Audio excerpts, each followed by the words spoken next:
Waspada saudara-saudara palsu. Refleksi pagi 2067. Apa yang dilakukan oleh orang-orang yang mengaku percaya Kristus, tetapi yang sebenarnya adalah penyesat jemaat? Mari kita simak Galatia 2 ayat 4. Memang ada desakan dari saudara-saudara palsu yang menyusup masuk, yaitu mereka yang menyelundup ke dalam untuk menghadang kebebasan kita yang kita miliki di dalam Kristus Yesus, supaya dengan jalan itu mereka dapat memperhambakan kita. Saudara-saudara palsu ini adalah orang-orang yang mengaku percaya pada Yesus Kristus dengan latar belakang Yahudi yang menuntut supaya orang percaya yang berlatar belakang bukan Yahudi haruslah disunat dan mengikuti ajaran Taurat. Ini adalah ajaran yang tidak sesuai dengan berita Injil. Saudara-saudara, melalui surat Galatia ini, Rasul Paulus hendak mengingatkan orang percaya untuk waspada dengan mereka yang memalsukan Injil. Berita Injil adalah kabar baik tentang jalan keselamatan yang dibukakan Allah berdasarkan kasih karunia-Nya di dalam iman kepada Yesus Kristus saja. Hanya saja, di dalam perjalanan sejarah gereja Tuhan, upaya memalsukan Injil yang menyesatkan umat Tuhan teruslah terjadi. Oleh karena itu, marilah kita terus mewaspadai ajaran-ajaran yang ada di sekitar kita. Janganlah sampai ada saudara-saudara palsu di dalam jemaat Tuhan yang mencoba menggeser kita dari keyakinan keselamatan dalam Yesus Kristus. Marilah kita tetap teguh dalam Yesus Kristus saja.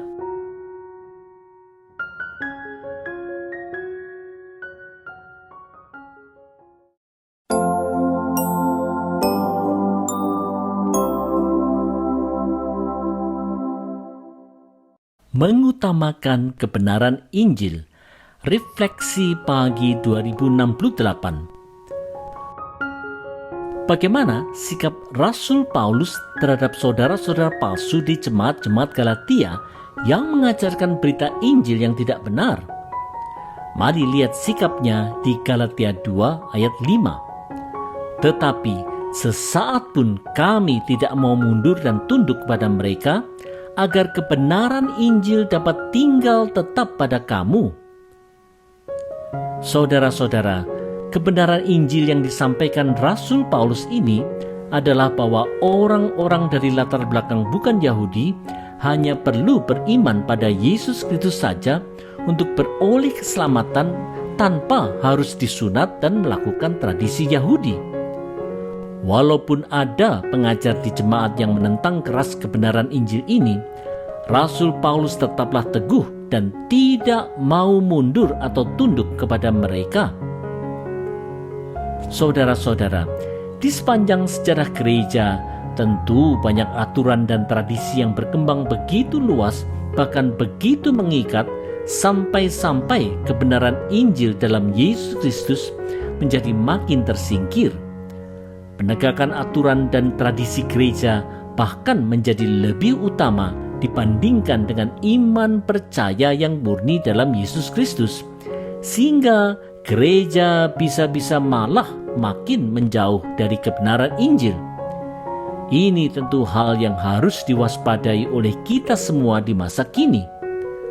Oleh karena itu, wahai gereja Tuhan, marilah kita sebagai persekutuan orang percaya selalu mawas diri untuk selalu menempatkan kebenaran Injil dalam Yesus Kristus lebih utama dari segala penerapan aturan dan tradisi. Tetaplah waspada.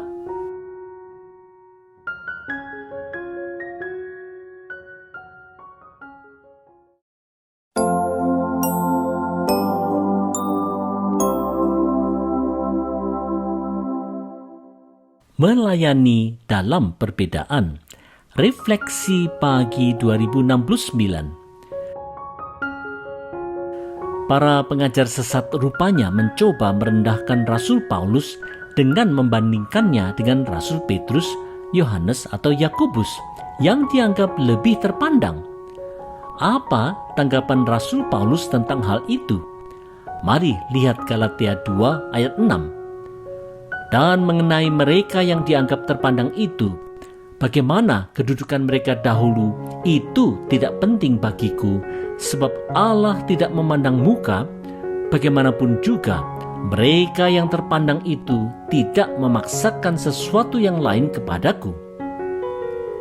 Saudara-saudara, Petrus dan Yohanes berlatar belakang nelayan, sedangkan Paulus itu murid Gamaliel. Selain latar belakang pendidikan berbeda, pengalaman bertemu Kristus pun berbeda. Perbedaan bukan masalah. Saudara-saudara, para rasul di Yerusalem serta Rasul Paulus menyadari betul bahwa latar belakang pendidikan, pengalaman kebersamaan dengan Kristus, serta panggilan pelayanan mereka itu sangatlah berbeda.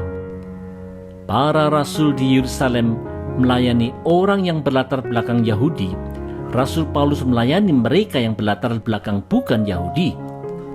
Meskipun ada banyak perbedaan, mereka semua paham betul bahwa mereka sama-sama dipanggil untuk melayani Kristus, sehingga mereka tidaklah saling memaksakan kehendak mereka masing-masing. Karena itu, marilah kita meneladani sikap para rasul ini. Marilah kita bersama-sama melayani Kristus di atas segala perbedaan yang ada.